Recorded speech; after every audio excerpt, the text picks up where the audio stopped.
Hi guys, welcome back to the channel. Today we're going to be taking a look and a little update at my low boost 172 Cup.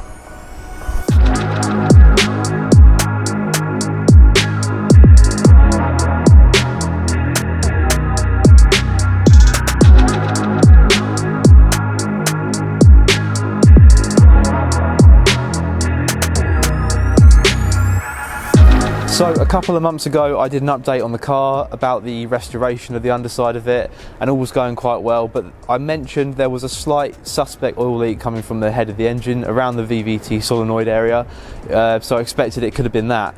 However, I took it to a specialist and things got way worse. So this is kind of a story about how my 172 Cup ended up costing me thousands to fix. So what did I do then? Well, I took it to a specialist, and rather than throw the parts bin in it, it's always good to get someone that knows what they're doing to look at the car. And they ran it up for a while, cleaned it all up to see where the oil was coming from.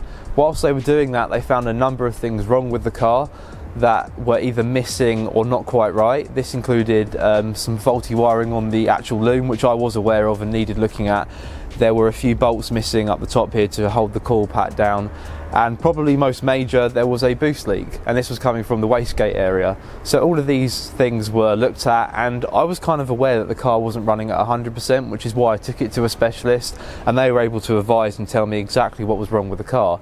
In regards to the oil leak, they couldn't actually work that out.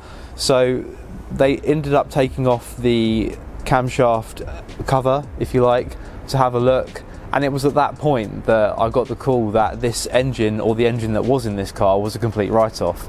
As you can see from these clips, the actual camshafts had worn to the point, and the lobes had worn right down on them. There was uneven wear, and the actual line of the engine, the head of the engine, it started to tear itself apart. In fact, the guy that had been working on these cars for 20 years had said he'd never seen something that bad. How that happened, I do not know. We think maybe oil starvation to the head, but it was clear that who had ever put the car back together before, and this engine, and who had timed it up, had done a pretty poor job of it. The end of the camshafts were worn. The special locking tool that you use for these cars to fit them, to time them up, if you like, they didn't even time up properly. So it was at this point that the engine was apart, and it was clear that it was a write-off. We don't know where those little bits of metal had come from that were found in the engine, or the bits that were actually taken out of the head, where they'd gone. They could be anywhere in the bottom end of the engine. They could be doing all sorts of untold damage. So it was best to really start again. So I was faced with a decision. Now that decision was to tuck the car away again, because I can't bring myself to sell it, and spend a couple of £1,000s on another car, or plough more money into this car and get it up and running again. And as you can see what route I chose, I don't regret it. Now the car's up and running again, it drives brilliantly, better than it has done in years, and that is because Ashley at A&A Fabrication was able to point out all of these flaws, and we just went to town on it. So it's got all new gaskets, cam belts, water pump, dephaser pulley has all been done, all new genuine Renault parts have been used, and now the car runs brilliantly. So when we took the new engine apart, which wasn't new, it was used of course, there were a few things that weren't quite right, so they were sorted, and the camshafts in that engine were also worn.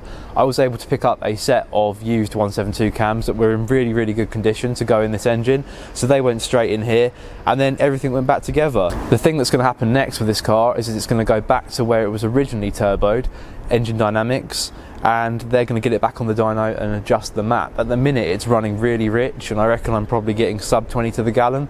So I'm not driving it a massive amount right now because it's costing so much, but as soon as they've adjusted that map, it should be good. I've got permission to film there, which would be great, so I'll be doing another video to follow up on this, on just how much power this car makes. I'm hoping for 230 horsepower, but anything less, down to 225, that's okay. The car drives brilliantly, and I'm more concerned about that than I am actual numbers on the dyno. It's still quick enough to put a smile on your face and also scare you at the same time, especially without the differential in it. So yeah, that's it. I hope you've liked this video. If you do, subscribe to my channel for more updates on the car, and see you on the next one. Cheers.